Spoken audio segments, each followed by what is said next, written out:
Hi guys. So, I have kind of like a beating heart right now. I was just setting up for this video and my little brother told me while I was getting my coffee that a politician has just been shot named Charlie Kirk. My sister knew this man and one of my close friends knew this man, and he started an organization called Turning Point. That's like a huge organization for, I think, just politics. Like, I think that's like the main idea of it. Now, I never talk about politics or make political posts, but I'm just like, how is this happening? That's kind of the vibes that we're stepping into with today's video. I wanted it to just be fun and silly, but this did just happen. Life is real. Real life is hard, and I'm just gonna be praying for his family. I just can't imagine, like, he's 31. He was 31, and like, I just can't imagine as a wife, like, being that young. I don't know how old his wife is, but like losing your person that early on in life, and I just can't even believe it. It's just so devastating. Anyway, I have been doing really good. This week I have been working on my tiny house and making some cute curtains. It's been very fun, and I'm really excited for you guys to see what I'm doing in my house. My coffee is so good today. It's just a maple latte, but I used raw milk. I've been drinking raw milk recently and it's so yummy. A lot of you guys probably haven't heard of raw milk, but you can literally drink milk straight from a cow and it is so much more creamy and so much more nutrient dense than regular milk from the store.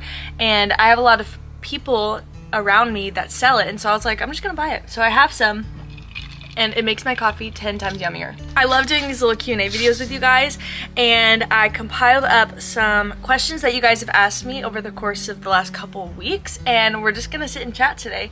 I love these videos because it kind of feels like a podcast a little bit, and I hope that when you guys watch these videos, you're like cleaning or working out or doing something, because that's like the vibes that I get from these videos. Dang, I am just so sad.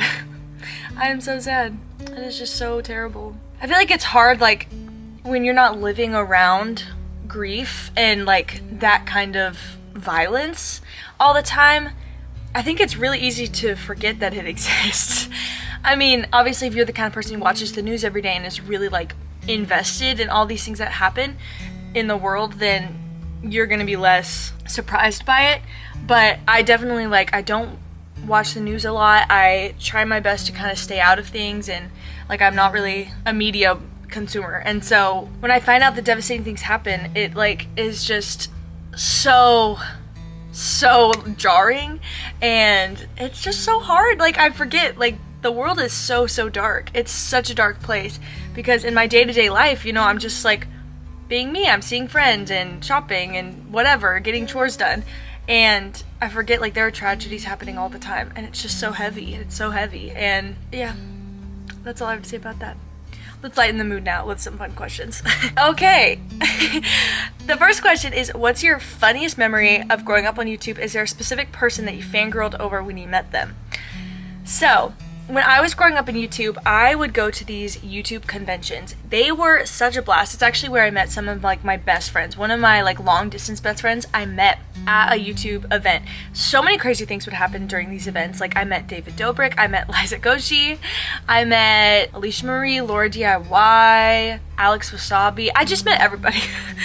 Like, all of the big YouTubers of that time would go to these things and you would just talk to them, and they were like the friendliest people ever. I do remember though, when I met Alicia Marie, I literally lost my mind because she was like my biggest inspiration at the time, and I literally copied all of her videos, and so I couldn't even believe it. I don't remember the exact circumstance and how I met her because it was such a blur, but I remember after meeting her, I kind of like cried and vomited because I was like just freaking out.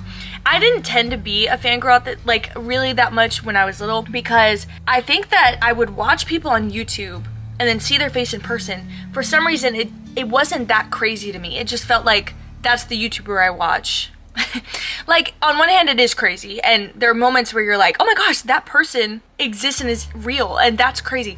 But on the other hand, it's like, yeah, but I've seen their face before, and I'm so familiar with them, and I feel like there's already a bond here, so it's really not that crazy.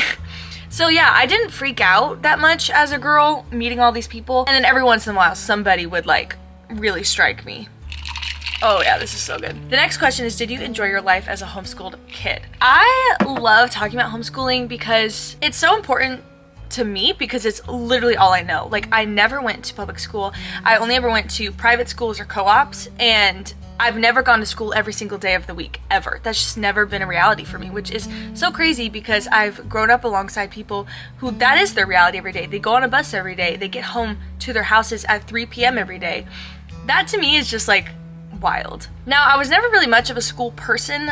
Like, it just wasn't something that I really cared a lot about. But at the same time, I kind of did care about it. I don't know. I go back and forth because I'm a very free person, and so I'm not the kind of person who seeks out like structure and rules and someone to like tell me what to do exactly, but at the same time, having it was really nice, and I did kind of thrive in the school environment. I think the way I can describe my homeschooled life is like I basically got to self-discover and do things that really fulfilled my soul, as well as like being a kid who was educated and growing up in like the proper ways to grow up, I guess. Like, I knew how to read and I knew how to count and like all those things. So many days though, I would wake up and maybe get my school done in the morning, and then later in the afternoon, like, I would work on a book, or I would go on a really long walk, or I would spend time with my family. Like, I would do things that just made me feel really good. And I feel like because of that, as an adult, I feel like I know so much about myself that I'm really thankful to know. And I wonder, like, when you're in public school, obviously there's lots of opportunities to self-discover because you see how you react to that structure, but you don't get to do a lot of hands-on like creating. And one thing about my family I've realized is that pretty much all of us have all created something, like whether it's a book or a song or a script. Like, we're all very artistic in our ways, and we like to create things. And I wonder, is that because of our lifestyle where like we had nothing else to do, so might as well just like start writing a book? Or is that because we were already that way and we were born to be this way? So I don't really know. And I'm never gonna be the person who says there's a right and a wrong, like, ever. I think that'd be really ignorant. I just think for me, homeschooling was right for me. I needed it. I'm so glad I had it, and I definitely wouldn't have started my YouTube channel so young. I was like 10 years old. If I went to public school, like, I just wouldn't have had the time. So that's something I'm endlessly grateful for, is like, I'm 19 years old, and like, I've had 10 years of social media experience that I can use to go find a job or just to keep on making videos. Like, it's so cool how much life I've gotten to live through homeschooling. And I feel personally that like I will probably have to homeschool my kids, even though that's a big uptake and you want to get it right. And there's not really a set structure in how to do it, but I think those are all challenges that I can easily overcome with just some hard work, because like, I want my kids to have kind of a free experience. I want them to be able to like write a song in the afternoon, or like watch a movie series because they want to write their own movie. You know, like, I want my kids to have that creative time. I personally, just as a person, like, I value creativity, and I want my kids to have that life too. Okay, do you still journal? When I first found your channel, you used to journal every day, and you even designed and sold them. Will you ever design journals again? So yes, I do journal, and I actually had a really cool experience recently. I had a couple hours where I had nothing to do, and I was feeling particularly introspective, and so I went and collected a big box that I have of just journals from the last year, and I sat and read my entire year, from last September to this September, and I learned a lot about myself through that. Especially, like, there were certain ways that I handled the relationship that I was in last year. I was dating a guy last year, and we broke up in June of 2024, and there were certain perspectives that I had on our breakup that I realized that probably wasn't the healthiest, and I definitely was very okay, I could tell that me last year was really avoiding like grieving the relationship, because there was a lot of me just saying stuff like, yeah, I felt kind of sad about it today, but then it was okay because I got busy and I started doing this and this, and everything's fine and my life is so great, it's so great. And it was kind of this like toxic positivity, and as I was reading it, I was like, dang, do I do that? Is that a tendency of mine? So that was really cool, and now I have to work through that. I think that journaling is the coolest thing ever. I think that it's so important. There are just certain ways that you can talk to your journal. That sounds kind of weird. Write in your journal, where the way that you word it will someday communicate to you how you were thinking about that thing. And I think that it's also really cool, because if there's something that you really want in life that you're really praying about, like, and a year later you read it and you're like, oh my gosh, like God literally did that in my life, or like that came true kinda, then it's a lot easier to have just so much gratitude throughout the day, because you're like, wow, remember how bad I wanted that thing and now I have it. But a lot of times it's easy to forget like the blessings you have or the things that you've waited for, and then all of a sudden you have them, and like if there's not a moment of remembering how badly you wanted it, then are you really gonna have the right amount of gratitude for it? So I still journal, and I think that you should journal. And would I ever design journals again? I would love to. I kind of forgot that I did that. I just like designed some journal covers and sold them on Amazon, and that was like a blast. I loved doing that. I also sold them for like the cheapest rate it would allow me, because I was like, it was so easy to design and it was so fun. And I wanted you guys to have the journals. So I'm pretty sure I sold them for like $5 or $7. I should totally do that again. I'm so glad that I read this comment, because I'm like, yeah, I'm gonna do them again. I'm gonna start doing that. Like, mark my word, I'm gonna start doing them. Selling on Amazon is also like the easiest thing ever. So it'll be so easy for me to just like get this up and running. When I have time to sit down and just, maybe I'll make like one design, I'll start with one and then share that with you guys, and then see if I want to do any more. Whoa, my coffee's like, I hate when your coffee's like leaking. This is why I need one of those like cup things, you know? What are they called? I don't know what they're called, but they're like little mittens for your coffee. Do you have a plan to go to college and get a degree? Okay. So I've talked about this in previous videos, but it's always something that I love talking about because it's so interesting. I am probably not going to college. I think if I was trying to go to college at this point, it would just be rejection after rejection. I stopped like doing schoolwork when I was 17, and like in terms of all of the things I would need to do to pass my SAT or to have the credits I need or to find scholarships, like I am so behind. I am so behind. College is not an option. And what's cool about it is that I'm okay with that. Like, I don't really care. College is a great choice for people. It's a great thing that exists. It's a great structure. I just have always felt like I didn't need it.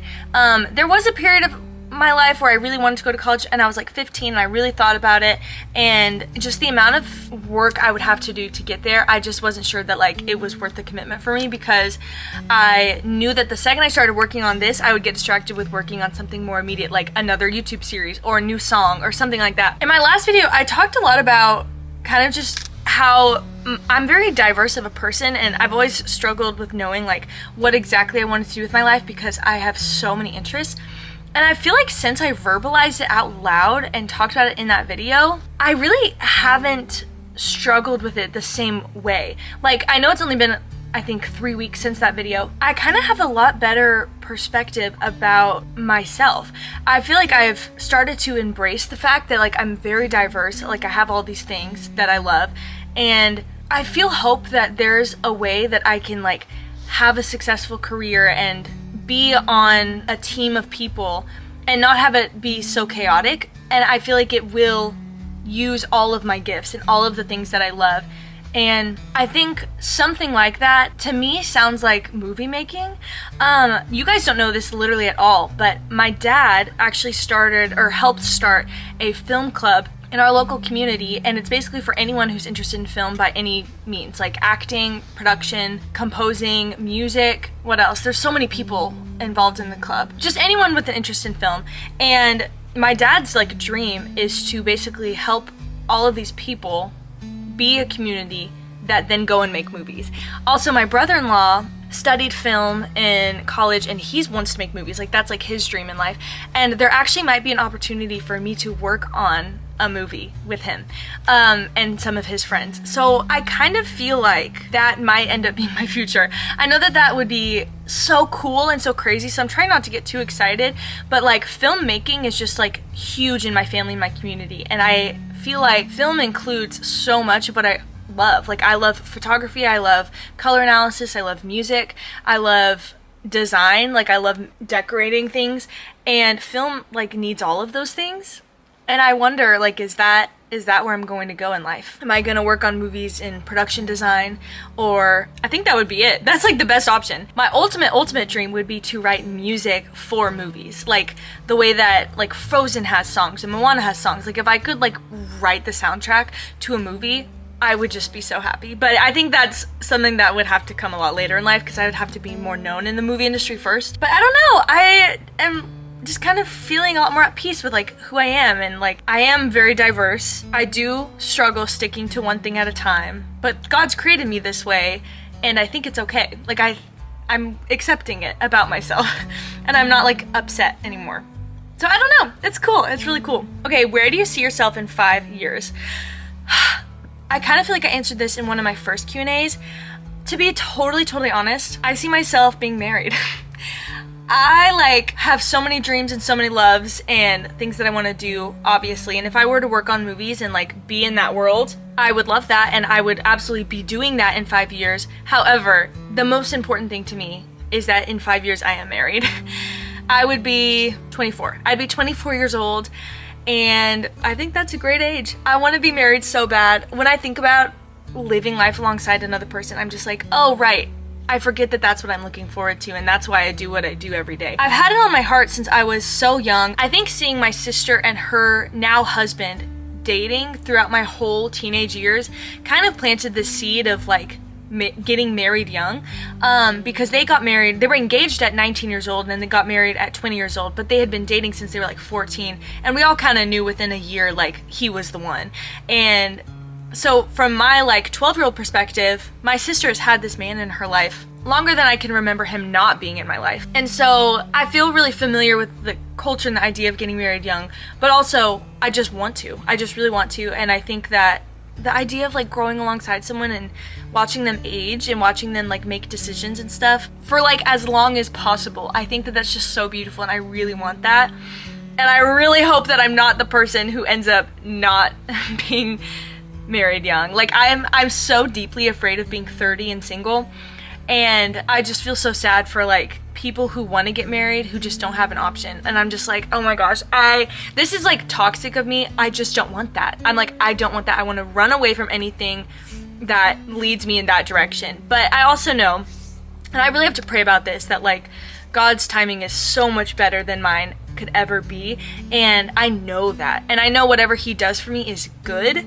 and good for me and good for the person that I'm going to be marrying. Like, I would hate to kind of come across the person I'm supposed to marry and I'm all ready and they're not, and I force them to be ready and they're not ready, so then it ends up being a disaster, you know? I know that God's timing is the best. It's better than mine, and I have to be willing to be patient. Like, if I don't end up getting married by 24, I still have value as a human being. My problem currently is that I know that where I'm at today, I would question whether or not I had any worth, because I would be like, oh my gosh, like, why is there not an option? Am I ugly? What's wrong with me? And blah, blah, blah. I would be so confused and upset. So I think that's something that, like, if I don't end up being married young, I think I will really have to work through the grief of that. But I don't have to worry about it yet, because I'm only 19. That was me high-fiving myself, but it didn't really look like it. Do you still have family in Ireland, and would you ever visit again? Oh my goodness gracious. Guys, the amount of times that I talk about Ireland is actually astronomical. I grew up every summer going to Ireland. I have family there. My grandmother passed away when I think I was 12 or so, and we ended up selling her house, and we didn't really have anyone to go and stay with in Ireland. We do have some family, but like they have really small houses, or like we're just not as close, and my family is so big, so it just wouldn't work. Also, I want to say maybe a year or 2 years after she passed away, COVID happened, and we didn't think we were going to be able to travel internationally ever again.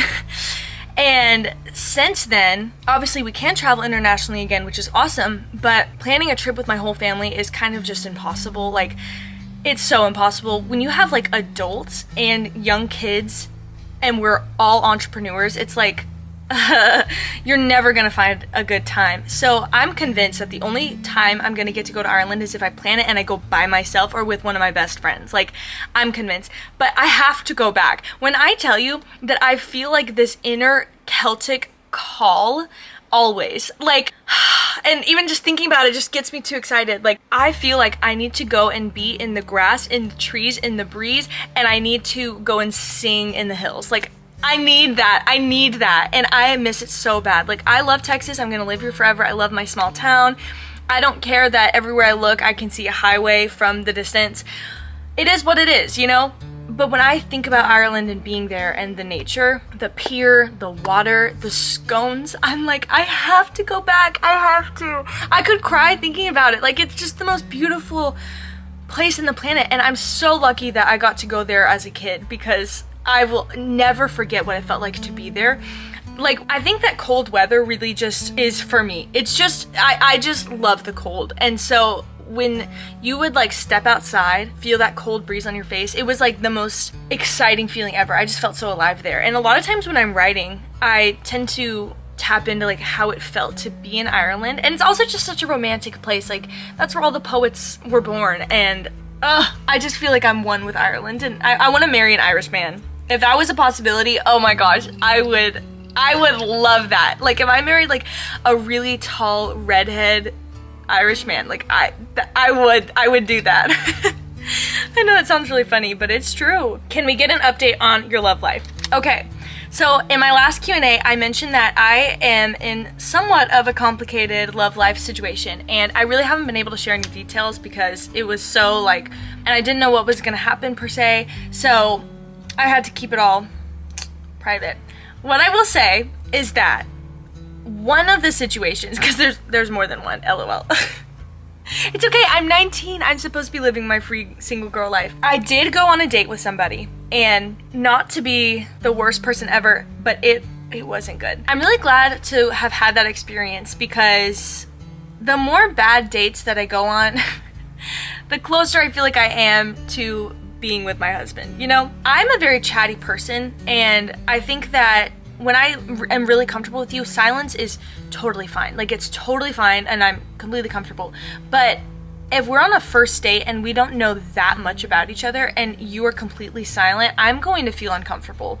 So the dynamic was, I was chatting a lot. They knew I was chatting a lot, but still didn't put in any effort to meet me where I was, to match my energy.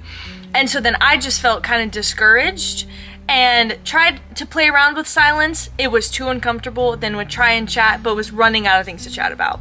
If you can get me to a point where I run out of things to chat about, like, who is ever going to chat with you? Ever. Because I don't have like any memory of running out of anything to talk about with anybody ever. He is the only person that I ran out of things to talk about with.